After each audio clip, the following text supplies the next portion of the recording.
What's up guys, welcome back to another episode of Showdown, and today we are doing Anime Gauntlet Part 13. It's been a while, let's get right into it. Now before we start, the first gauntlet is actually going to be manga Luffy, so if you guys do not want to get spoiled, skip on ahead to the next gauntlet, but I do have to talk about manga Luffy for the first gauntlet. Alright, so as you guys can see here, it is Gear 5 Luffy running the gauntlet. First up, it looks like he's going up against Midoriya, the one-for-all quirk user in the My Hero Academia verse, and Deku is getting bodied. Now I know there's a lot to discuss with Deku, especially in this new season. Deku could actually access more one-for-all percentage. He's going crazy right now. The shoot style is insane. He can float, he can use Black Whip. There's so many other quirks he has to his advantage if you start stepping into the manga. But then again, the hacks do not add up when you're talking about Gear 5 Luffy, the person that can change not only himself but the other opponent's body as well. He can actually run on air. He can actually grab up the ground and use it as defense. He can change the properties of objects and people to rubber. Deku has no answer for that. And then if we're moving on to the second round, you're seeing Asta here. Now I don't know if we're stepping into manga Asta territory because that's a territory that I'm not too familiar with as of yet, but I have heard of some things about manga Asta. Whether you talk about anti-magic being used against devil fruits and haki, that's up to you. But if I'm thinking about this versus battle, if we say that haki and magic do not equal each other, then I think Luffy is going to take the cake, because if Asta cannot nullify the Gear 5 attacks with his anti-magic, that's definitely going to be advantageous for Luffy. But if you're saying devil fruits and magic equate, or even anti-magic, then you're giving Asta an advantage because you're allowing Asta to actually nullify the devil fruit abilities of Luffy, which then again would make it tough for Luffy. Luffy would actually have to rely more on his haki. Can he get it done in Gear 5 form with haki? That's a great question. Honestly, for me, Asta can sense keys, so maybe he has some aspects of precognition, but Luffy also has future sight observation haki, so maybe that would cancel each other out. Riro, which is that advanced armament haki that actually goes through the object, if that's able to go through Asta's anti-magic monoskin, I think you can make a strong case for Luffy in that regard. I do believe that because Luffy's ability to take down Kaido, who has a crazy durability factor, we're looking at Kaido fighting Yamato and all these people on the roof. Kaido's durability is insane, and if Luffy was able to damage him, there's no way that Luffy would not be able to damage Asta. The only aspect where I believe Asta will be able to contend with Luffy is speed. But as you can see in the photo here, Gear 5 Luffy was fast enough to grab lightning. In round 3, you see Melly. For me personally, I would have to look at the chart overall and say, why is Meliodas before Naruto? Now I know there's people out there that may be saying Naruto is stronger than Meliodas. I'm not one of those people. As you guys already know, I believe Meliodas has dealt with a power that even Naruto has never faced in his life, and that is the power of chaos. And I'm looking at Meliodas right here being before Naruto. I have questions, but can Luffy deal with Meliodas? Similar to the Asta matchup, we would have to talk about devil fruits and magic. Would devil fruits and magic equal each other? Because either way, it would change the outcome of the battle. But I think overall, I'm still probably going to lean towards Meliodas, and here's why. Meliodas has access to a bunch of commandments in that mode. So I'm not even discussing the full count. I'm not even discussing the revenge counter, or the fact that he can clone himself, or the fact that he has access to moves like Trillion Dark, which were able to really damage the Demon King, who happens to have the power of the ruler, by the way. I'm talking about him having access to abilities that actually transcend that as well.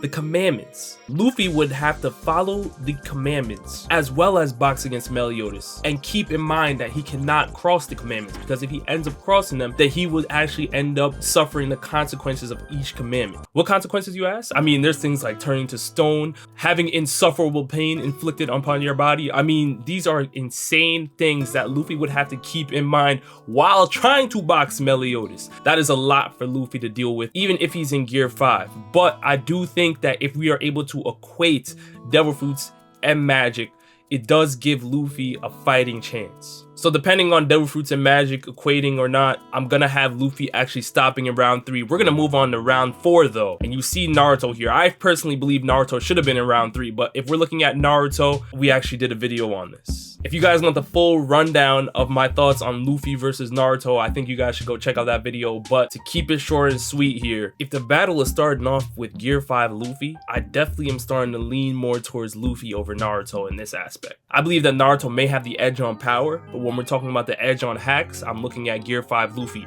and there's a lot of properties that Luffy has available to him that would be tough for Naruto to deal with based on what we've seen Naruto show us in his verse thus far. If you want the full rundown, check out that video. Going on to round 5, we have Ichigo here. Now what's interesting about Ichigo is that we recently just found out he has Quincy powers. Now if you were up on the Bleach manga, you probably know some feats that are way beyond my knowledge, but I have heard some things about manga Ichigo. Can't go fully into them because I'm waiting to see some of them in the anime, but what I can tell you is that when we're looking at spiritual pressure versus Conqueror's Haki, I think that those two things in these modes would be able to cancel each other out, because I do believe Luffy's Conqueror's Haki is not something that can be slept on. But when we're talking about speed and overall power, Ichigo is definitely stronger than Luffy from what I've been hearing about him in the manga. Let's go on to the next one.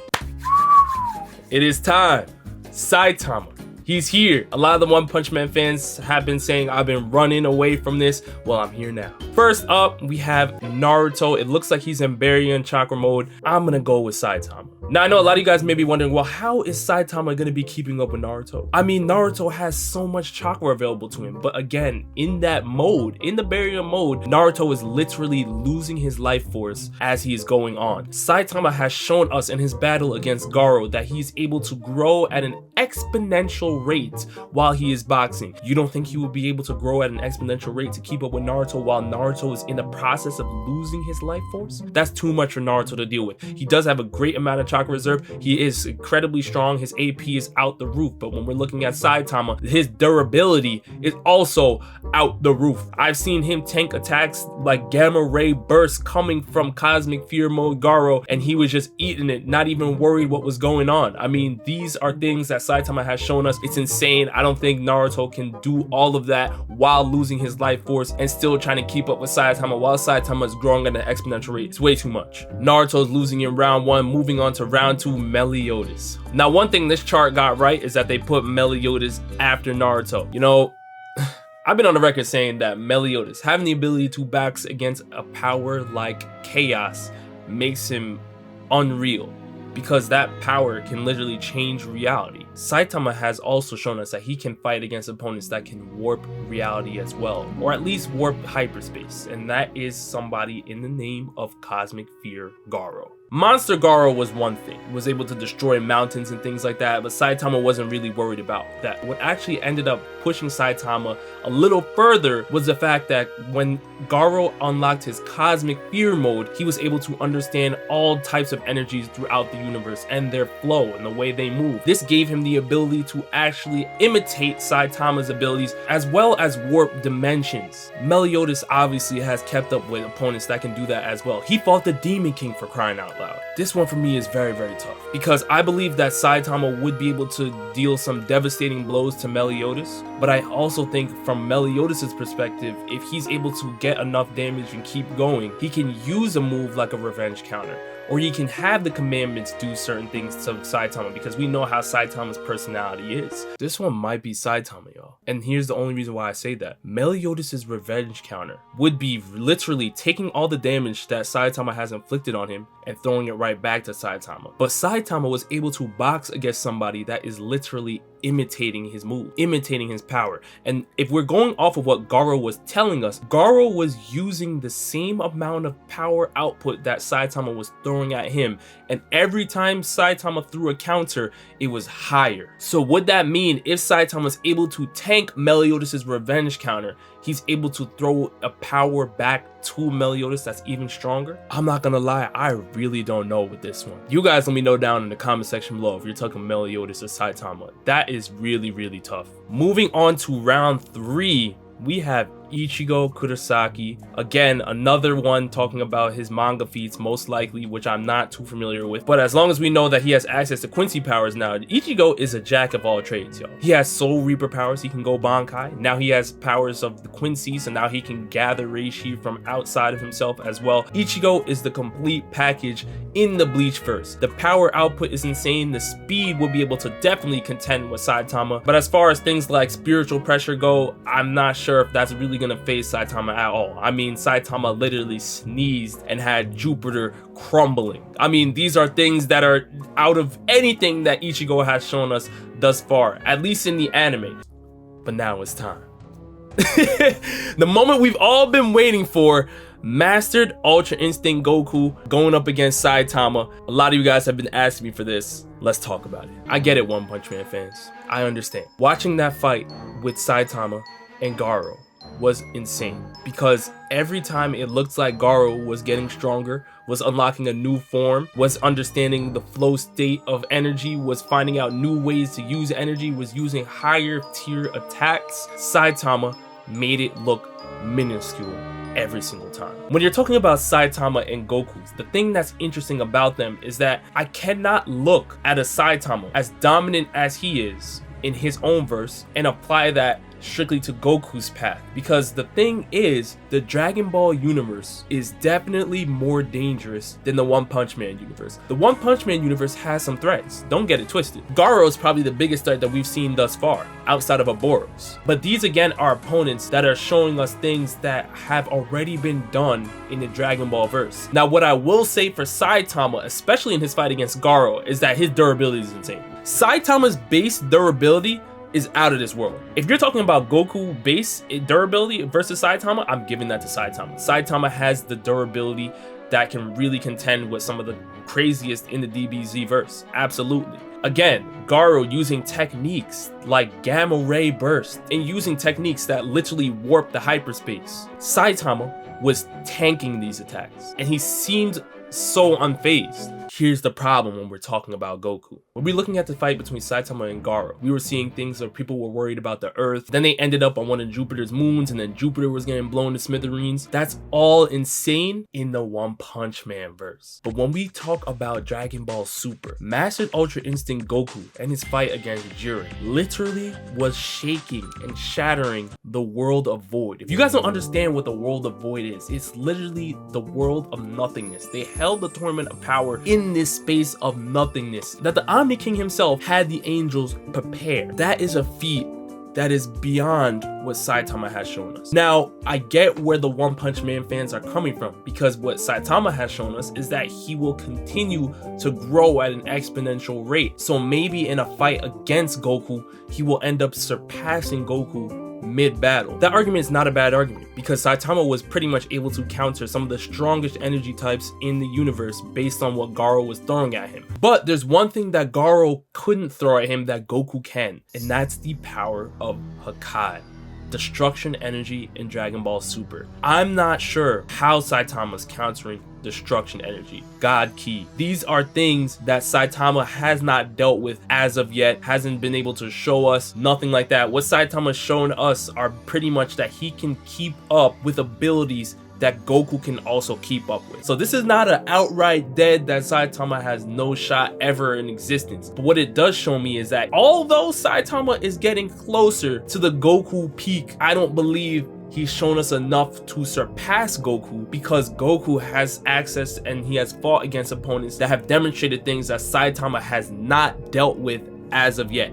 That's where I'm at. Goku is defeating Saitama for me in round 4. Moving on to round 5, we have Gold Experience Requiem Giorno. Again, this is another hacks versus power type of situation here. I think this situation will be very similar to how Goku's fight would go with Giorno. I believe it would be stalemate. But then again, as I've spoken about in the past, Goku's battle against Giorno, people have discussed the different dimensions that they've been able to reach. I've heard that MUI scales to 5D and Giorno is only 4D, so maybe that would allow Goku to actually land certain techniques, because as much as we know, Gold Experience Requiem can literally revert your will down to 0. I'm not sure if Giorno has anything that would be able to damage Saitama, but then again, if he's able to land a punch on Giorno, then it's pretty much game over. So I think just because of that, probably would be a stalemate. Yeah, Dragon Ball Z, we have Raditz representing the Saiyans here, running the entire gauntlet. In round 1, it looks like you have Kaneki from Tokyo Ghoul. I don't know why. I get it. I mean, it is Raditz. That's early on in the Dragon Ball series, so clearly this is not gonna be any Super Saiyan 3 level things going on here. We're talking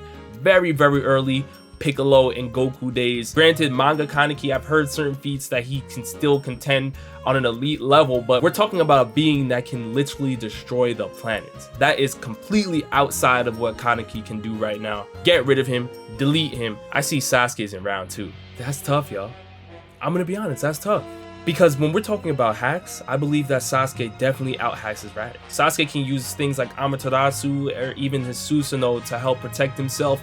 And then he has the Rinnegan, so he'll be able to switch spots mid-battle. He can even use sealing techniques, and his taijutsu was not even that bad. But again, I believe that if Sasuke gets within close range of Raditz, it's pretty much game, set, match. As crafty as Sasuke is as a fighter, durability-wise, Raditz. Speed-wise, probably Raditz, give or take a little bit. Power-wise, Raditz. Raditz is definitely going to be stronger than Sasuke in 3 of those categories, absolutely. So if he's able to land punches back to back on Sasuke, damaging punches, it's over with. And Sasuke's used to having taijutsu 1v1 battles against opponents that are of equal power, like a Naruto or something like that. But Raditz, a punch from Raditz is not equal to a punch from Naruto or even Madara or even Kaguya. It's something way beyond that, as we've seen, because he's literally fought opponents that are much stronger physically than the Naruto verse, like Piccolo and Goku. It was in their early days, so I wouldn't be mad if somebody picked Sasuke because of the hacks, but you cannot pick Sasuke off power. That would just be biased. In the next round, we have Demon King Meliodas, and I think it's the same thing with the Saitama Gauntlet. I think it's very, very tough. I have Saitama definitely over Raditz, obviously, but there are certain hacks that Meliodas has available to him, like the commandments, that would be very, very tough for Raditz to really deal with. So if we nullify those abilities with the commandments, then I guess Raditz would definitely be able to take down Meliodas. But if those commandments are there and he has to worry about those things as well,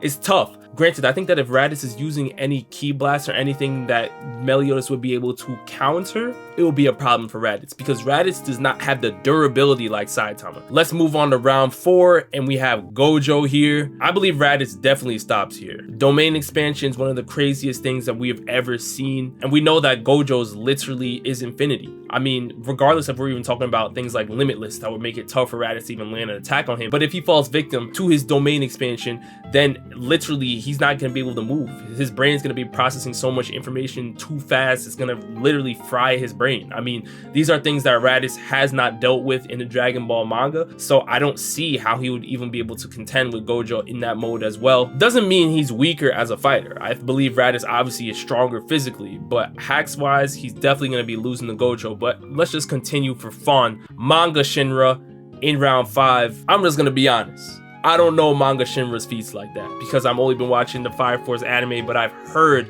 some insane things about Manga Shinra. I'm just gonna believe what I've been hearing, because clearly a lot of people have been in agreement on how powerful Manga Shinra is. Manga Shinra, from what I've been hearing, is an absolute beast. Will be able to clap Raditz with little difficulty. I can't confirm it, but I'm just relaying what I've been hearing. And obviously in the last round, we have Anos. Come on. I mean, this is somebody that's supposed to be in the discussions with Goku and Rimuru and Saitama and everybody like that. Clearly, Raditz is not keeping up with any of those people I have just named. Raditz is done. Personally, in round 3 or 4, anything after that, donezo. Now you guys let me know down in the comment section below, which gauntlets do you agree with or disagree with? And again, Saitama, he's moving on up, y'all. He's moving on up. I don't know if I have him there, but he's closer than he was before to Goku, absolutely. And with that, I'll see you guys next time. Peace.